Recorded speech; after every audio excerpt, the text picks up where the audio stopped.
Season 1, Episode 8. You know, people have been saying, "Oh, Petula," to me my entire life. Sometimes it was affectionate, sometimes it was amused, sometimes it was exasperated, sometimes was a little irritated and annoyed, or a lot irritated and annoyed, like I just said something too real for the moment that we were in.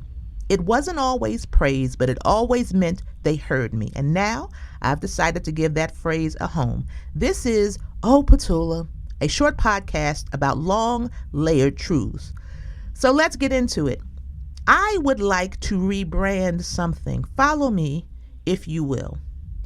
Sometimes I catch myself staring into space, having an imaginary argument with someone who doesn't even know I'm mad at them, or crafting a perfect response to an email I haven't received yet, or going over the same conversation I might have with someone in my head for the 8th time. And then I wonder, is this overthinking, or is this just me preparing and being efficient? Yes, I overthink overthinking. Or maybe I don't. Maybe this is just emotional pre-gaming, inner prep work. Is it really overthinking? I don't think so. I prefer to call it pre-processing. Because yes, it could be overthinking, but I swear it feels like strategy. I am mentally lining up the troops before the battle that may or may not happen in real life. I'm not obsessing, I'm forecasting. Okay, yeah, it might be overthinking, pretending not to be productive, but what if it's not? Or at least sometimes it's not. So let's break it down. Overthinking is asking what if over and over and over again until your confidence just packs up and leaves. Pre-processing is running the playbook before the game. I've been told more times than I can count that my overthinking isn't good, that it's in the way, it's a lot, unnecessary, or too much.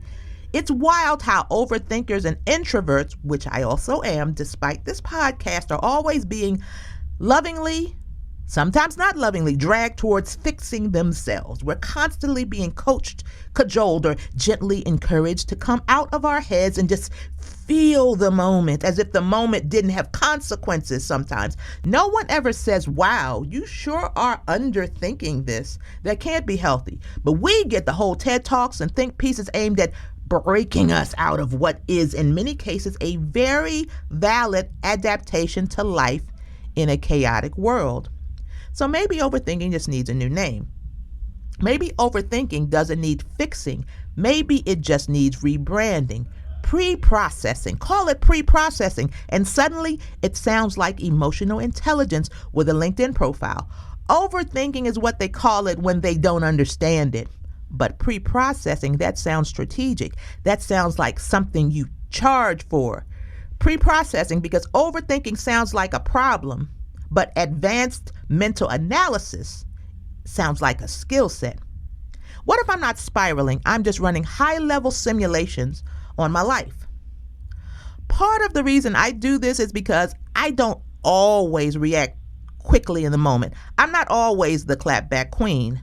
Sometimes I'm the "let me get back to you with a beautifully worded takedown in 36 to 48 business hours" kind of girl. So pre-processing helps me arrive at the moment already warmed up. I call it data analysis. A lot of my life has been me navigating complicated situations.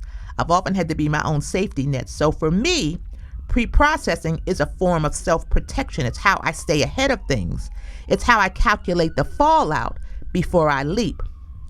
I'm not procrastinating. I'm running simulations because the truth is, I don't usually get to just wing it.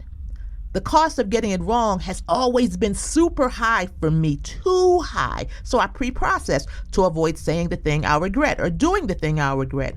I pre-process because I know what it's like to be caught off guard, dismissed, or not believed. And yes, sometimes it does tip into anxiety. Sometimes I loop too long. But to me, that doesn't mean the whole process is broken.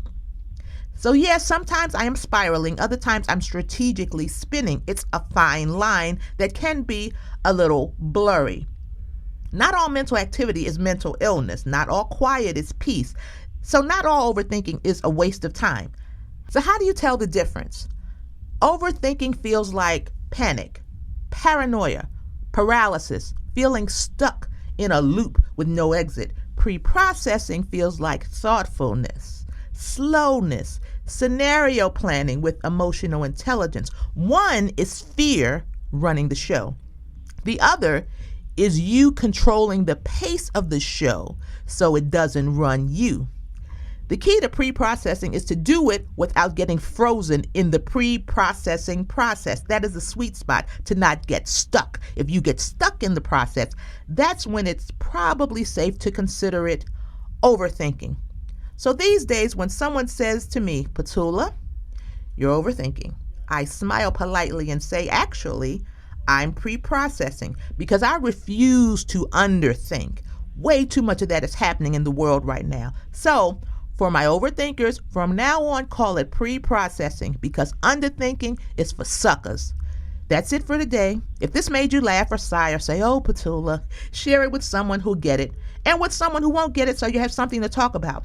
You've been listening to Oh, Petula, where the name is odd, the stories are real, and the honesty always comes in layers.